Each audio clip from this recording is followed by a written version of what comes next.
নমস্কার। আজকের রেসিপি গুজরাটি খাবার থেপলা। বাঙালিদের খাবার যেমনি বাঙালি ছাড়াও পাঞ্জাবি, গুজরাটি এবং অন্যান্য ভাষার মানুষেরা ভালোবাসে, গুজরাটিদের এই খাবারটা কিন্তু বাঙালিরা ভীষণ ভালোবাসে। এই খাবারটা বানানোর জন্য আমার লাগছে আটা। একটা পাত্রের মধ্যে আমি 2 কাপ আটা নিয়ে নিচ্ছি। 2 কাপ আটার মধ্যে আমি মিশিয়ে দেব 4 চামচ মতন বেসনের গুঁড়ো। এই খাবারটা আমি আর একটা উদ্দেশ্য বানিয়েছি, যারা সুগারের পেশেন্ট আছেন তারা কিন্তু খুবই কম মাত্রার খাবার খেতে পারেন, অনেক কিছু বর্জন করে দিতে হয় তাদেরকে। সুগার কন্ট্রোল করার জন্য বেশিরভাগ মানুষকে ভাত না খেয়ে রুটি খেতে হয়, তো তারাও কিন্তু এই থেপলা রেসিপিটি বানিয়ে খেতে পারেন। আমার ঘরেও এমন কিছু মানুষ আছে যারা প্রায় রুটি খেয়ে থাকেন, তাদের উদ্দেশ্যে রান্নাটা করেছি এবং তারা খুবই পছন্দ করেছেন। আটা আর বেসনের মধ্যে মিশিয়ে দিলাম 1 চামচ মতো নুন। এর মধ্যে মিশিয়ে দিতে হবে ছোটো চামচের 1 চামচ মতন হলুদের গুঁড়ো। এরপর আমি এর মধ্যে মিশিয়ে দেব ছোটো চামচের 1 চামচ মতন শুকনো লঙ্কার গুঁড়ো। আপনারা এটা দই দিয়েও করতে পারেন, আবার দুধ দিয়েও মাখতে পারেন। আটাকে মাখার জন্য দুধ অথবা দইয়ের প্রয়োজন হবে, তো 1 কাপ দুধ অথবা 1 কাপ দই হাতের কাছেই রাখতে হবে। নেক্সট যে উপকরণটা মেশাচ্ছি সেটা হচ্ছে কাসুরি মেথি। শীতকালে টাটকা মেথি পাতা পাওয়া যায়। যদি টাটকা মেথি পাতা হাতের কাছেই থাকে তাহলে পাতাই ব্যবহার করবেন, আর যদি না থাকে তাহলে কাসুরি মেথি নামে যে মেথি পাতাটা পাওয়া যায় সেটাই ব্যবহার করবেন। মোটামুটি 1 থেকে 2 চামচ মতন কাসুরি মেথি মিশিয়ে দেবেন। অবশেষে দিয়ে দিচ্ছি সাদা তিল 1 চামচ মতন। নিরামিষের দিনই এটা খেতে পারবেন বলেই আমি এটার মধ্যে রসুন থেতো ব্যবহার করছি না। এটার মধ্যে আমি মিশিয়ে দিচ্ছি সামান্য একটু গুড়। গুড় কিন্তু শরীরের জন্য অনেক বেশি উপকারী, রক্তাল্পতা কমায় এবং সুগারকে কন্ট্রোলও করে। তো সামান্য একটু গুড় খাওয়া কিন্তু স্বাস্থ্যের পক্ষে খুবই উপকারী এবং প্রয়োজনীয়। একটু ঝালঝাল ফ্লেভার হলে যে কোনো কিছু খেতে ভালো লাগে, সেই জন্য আমি 1 থেকে 2 কাঁচা লঙ্কা এভাবে কুচি করে কেটে দিচ্ছি। একটা সবুজ কাঁচা লঙ্কা ব্যবহার করছি, একটা লাল কাঁচা লঙ্কা কুচি করে কেটে দেব।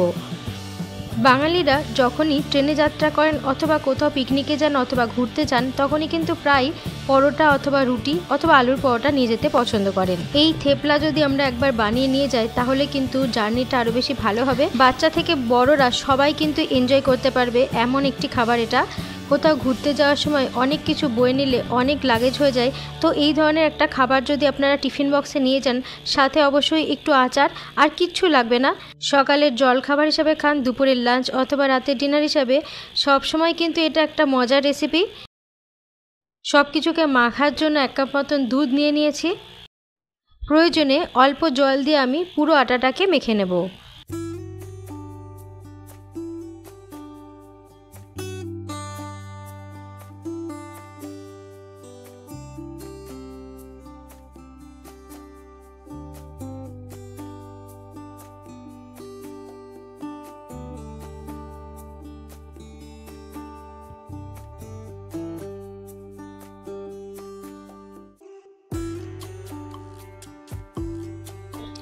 আটাটাকে খুব ভালোভাবে মেখে নেওয়ার পরে এর উপরে 1 চামচ মতন ঘি লাগিয়ে রাখছি, যাতে আটাটা খুব নরম থাকে।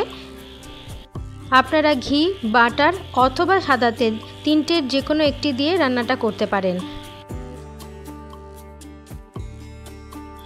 10 মিনিটের জন্য একটা প্লেট দিয়ে আমি ঢেকে রাখছি।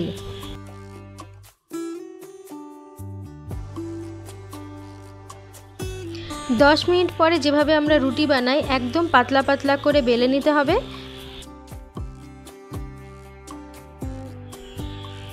এবং প্যানটাকে খুব ভালোভাবে গরম হয়ে যাওয়ার পরে একটা থেপলা দিয়ে দিচ্ছি। এই দেখুন, ঘিটা মাখানোর জন্য ডোটা একদম সফট থাকবে। তো রুটির বদলে মাঝে মাঝে আপনারা এটা অবশ্যই বাড়িতে বানিয়ে খাবেন। এটা হেলদি এবং টেস্টি। সুগার আছে এমন কিছু মানুষ আমার কাছে দুঃখ করেই প্রকাশ করেছিল যে আমাদের জন্য কি ধরনের খাবার আছে।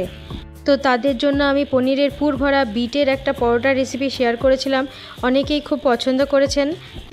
ঠিক সেই রকমই এই রেসিপিটাও থেপলার রেসিপি। এটা কিন্তু অনায়াসে আপনারা বাড়িতে বানিয়ে খেতে পারবেন। আর এর মধ্যে যদি দেওয়া হয় টাটকা মেথি পাতা তাহলে তো আরও জমে যায়, স্বাস্থ্যের জন্য খুবই হেলদি হয়ে যায় খাবারটা। এবং নিরামিষের দিনে এটি বানানো হয়ে থাকে। যারা নিরামিষভোজী তারা খুব পছন্দ করেন। টেস্ট বাড়ানোর জন্য 2-4 কোয়া রসুনটাকে থেতো করে দিয়ে দিতে পারেন, তাহলে আরেকটু টেস্টটা বেড়ে যাবে। যেভাবে আমরা রুটি সেঁকি ঠিক সেইভাবেই থেপলাগুলো তৈরি করে নিচ্ছি। খুব ভালোভাবে সেঁকা হয়ে গেলে ওপর দিয়ে ঘি বা বাটার দিয়ে দেবো। আর যদি সাদা তেল দিয়ে ভাজতে চান তো সাদা তেল অল্প পরিমাণে দিয়ে গরম করে এই থেপলাটাকে ভেজে নেবেন। ওপর দিয়ে সামান্য একটু ঘি লাগিয়ে দিচ্ছি যাতে নরম থাকে, খেতেও সুস্বাদু লাগবে। এই রেসিপিটা বানাতে কিন্তু খুব কম সময় লাগে, অবশ্যই বাড়িতে বানিয়ে দেখবেন, সময় কিন্তু একদমই লাগবে না। ভিডিওটা দেখা মাত্রই যদি আপনারা চান তাহলেও আপনারা বানিয়ে ফেলতে পারেন, যদি আপনাদের কাছে মেথি পাতা অথবা কসুরি মেথি থাকে। দুপাশটা খুব ভালোভাবে তৈরি হয়ে গেছে। একটা প্লেটের মধ্যে সবকটা থেপলা আমি নামিয়ে নেব। এর সাথে খাওয়ার জন্য দুপুরে সামান্য একটু পনিরের তরকারি করে রেখেছিলাম, সেটাই আমি এটার সাথে পরিবেশন করব। যে কোনো রকমের তরকারি যদি নাও থাকে কোনো অসুবিধা নেই, দই আচার দিয়ে পরিবেশন করা যায়। অবশ্যই বাড়িতে বানিয়ে ট্রাই করবেন, আমাকে কমেন্ট করে জানাবেন যে কেমন লাগলো। জনপ্রিয় এই রেসিপিটি আপনাদের সামনে তুলে ধরলাম, আশা করি ভালো লাগলো। খুব সহজেই বানানো যায় এমন একটা থেপলার রেসিপি শেয়ার করলাম, আশা করি ভালো লাগলো। সকলেই সুস্থ থাকবেন এবং ভালো থাকবেন।